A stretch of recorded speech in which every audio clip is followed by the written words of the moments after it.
Well, nice to meet you officially. My name is Dennis Davila from Puerto Rico. Congratulations to both on this film. Thank you. I'm going to start with you, Noah.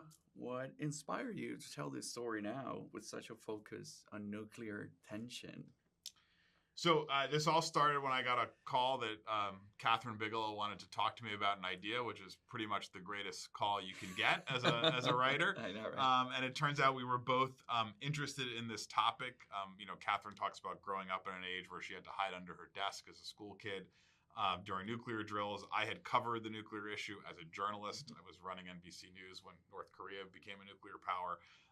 And so we were both committed to telling a story that would shine light on this issue. And unfortunately, the world has only gotten more unstable and volatile since that process started. All right. Very interesting. Tracy, you play General Anthony Bradley. Did you draw any inspiration from any real leaders or public figures for this role? That's a good question, and the answer is no. I didn't. Sometimes it's just on the page. Yeah. The guy that was written on the page was very easy for me to grasp and to say, even upon the first reading of it, oh, I think I know how to do this. I think I have a sense of the way this should be. Mm-hmm. Then I was helped by a lot of factors, set, costumes, etc., but also a couple of technical advisors who had sat in these seats before, and they were great help to me just to give me some parameters of behavior. Here are things you would do, here are things you would not do. That stuff's very helpful. Did you have to ask them frequently about how do I do this or what do I tell I did. I was in constant conversation with those guys, and they were in uniform on the set. They were background players in the thing, so they were right there. I could just turn and say, and would I do this? Does this make sense? Mm-hmm. They always had me straight and narrow. That's great. Now, how much research do you have to do in order to make this script so authentic? Because it's a complicated script. So, Yeah.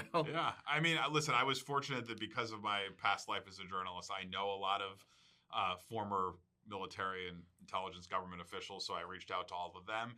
And there is also, an incredible community of journalists and policymakers and thinkers who have been working the nuclear issue for decades. There's a ton of great books, articles, policy papers out there. And so it was really about drawing on that incredible body of public knowledge. Nice. Tracy, when you first read the script, what stood out most about it? I couldn't understand it because I don't speak the language, right? So much of the language, the acronyms and the military speak. I had to read it a couple of times before I sort of fully understood, before I was able to kind of piece together the puzzle of the thing. Mm-hmm.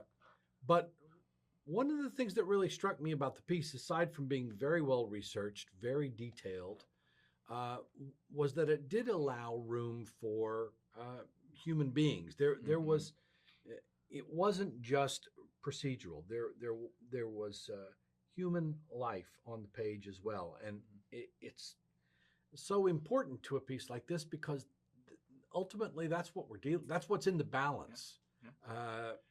Do you value that? I don't know. For me, I get a little angry when I watch it now, all put together. I get a little angry. It's like, how dare you, whoever you is, how dare you put humanity in the balance like this? How dare you put us in this position? I don't know. Maybe I'm just an angry guy. That's interesting. My final question is for you, Noah. What kind of collaboration do you have with Kathryn during development for the script, and then it was a close collaboration and partnership from day one. As I say, it started with a call of her interest, and she at every step, we were on a lot of those research conversations together. She was looking at outlines, drafts, and then just frankly, for me to be able to sit with her and watch her direct on set was unbelievable. I mean, to see her at the monitors and interacting with the actors and the rest of all the department heads, I mean, it's just a master class. She's an incredible artist. It's magical. Well, thank you so much for your time, and congratulations again on the film. Thanks so much.